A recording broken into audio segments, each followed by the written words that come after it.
ایسا لباس نہ ہو کہ پہن کے آپ بیکار بیٹھ جائیں، یا یعنی خوبصورتی کے پیچھے بھاگتے بھاگتے، جیسے ہمارے ہاں دلہنوں کا لباس اتنا بھاری ہوتا ہے جو چل ہی نہیں سکتی اس میں، کتنی خلاف عقل بات ہے نا.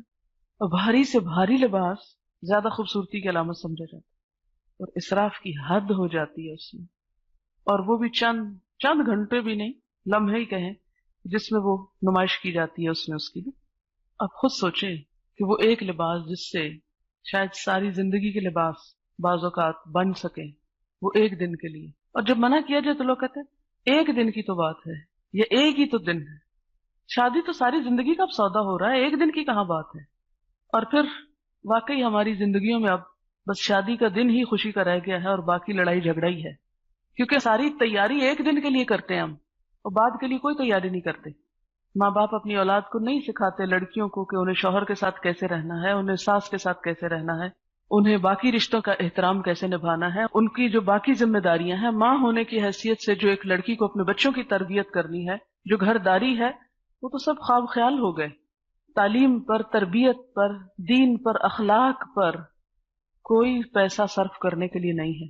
جہیز کے لیے ساری دولت مرکوز ہے، اکٹھی کی ہوئی ہے. سال ہر سال سے لاکر میں زیور پڑے ہوئے ہیں ایک دن پہننے کے لیے، کیونکہ اس میں بعض زیورات ایسے ہوتے ہیں جو واقعی ایک ہی دن پہنے جاتے ہیں، بعد میں نہیں پہن سکتے ان کو، اور پھر وہ رکھ لیے جاتے ہیں اگلی نسل کے لیے.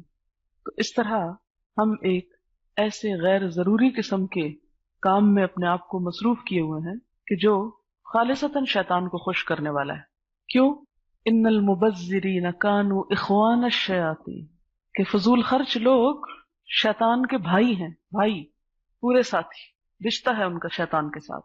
پیچھے شیطان کی چالوں کی بات ہوئی اور بچنے کی، اور آگے ان المبذرین، تبذیر، اسراف، ضرورت سے زائد خرچ کرنا، حیثیت سے بڑھ کے خرچ کرنا، دکھاوے اور ریاکاری کے لیے خرچ کرنا، یعنی لباس پر، یہ تبذیر میں آ جاتا ہے. زینت سے منع نہیں کیا گیا. آگے بھی آپ چند آیات کے بعد پڑھیں گے، قل من حرم زینت اللہ التی اخرج لعبادہ، کس نے حرام کی اللہ کی زینت جو اس نے اپنے بندوں کے لیے نکالی. زینت خوبصورت لباس پہننا منع نہیں ہے.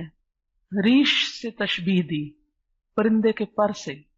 پرندے کے پر اگر آپ دیکھیں تو اس میں colour scheme, design, variety, shade work, کون ہے بیٹھا جو ایک طرف سے یہ رنگ بنا رہا ہے اور دوسری طرف سے یہ لگا رہا ہے؟ کون؟ سوچیں. لباس پارسائی سے شرافت آ نہیں سکتی. شرافت نفس میں ہوگی تو انسان پارسا ہوگا. شرافت نفس میں ہوگی تو انسان پارسا ہوگا. یعنی لباس و تقوی، تقوی اندر ہوگا تو باہر بھی سب کچھ درست ہو جائے گا.